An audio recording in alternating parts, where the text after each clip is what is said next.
আপনি কি শিখতে চান তওবা কিভাবে করে? খুব সহজ, কোনো হুজুর লাগবে না, কোনো কোরআন খতম লাগবে না, কোনো কাউকে দাওয়াত দেওয়া লাগবে না।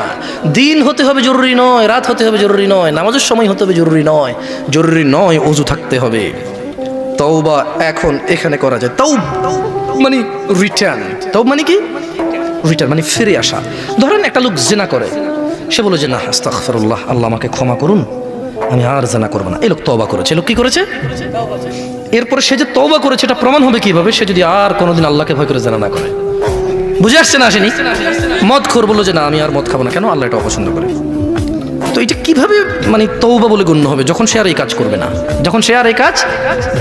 তো শোনো, তোমার রব তোমাকে বলছে ইল্লা মান তাব, তবে যে তওবা করে, ওয়া আমানা ওয়া আমিলা সলিহা, অপরাধ থেকে ফিরে এসে ভালো কাজ কর্ম করে, ফাউলাইকা ইউবাদদিলুল্লাহ, ইয়া আল্লাহ লা ইলাহা ইল্লা আনতা, লা ইলাহা ইল্লাল্লাহ। দেখেন কি রব পেয়েছেন, বেদুয়ার মহিলার পুরুষ। কোরআনটা পড়ো, দেখো কি পেয়েছো, কার থেকে দূরে। মা গররাকা বিরাব্বিকাল কারীম ইয়া নাস, কিসে তোমার এত দয়ালু রব থেকে তোমাকে দূরে রেখেছে? কি তোমার রবের দয়া দেখবে? বলছেন যে ফাউলাইকা ইউবাদদিলুল্লাহু সাইয়্যাতিহিম হাসানাত, বলছেন যে আল্লাহ তোমার অপরাধকে নেকিতে পরিবর্তন করে দেবে।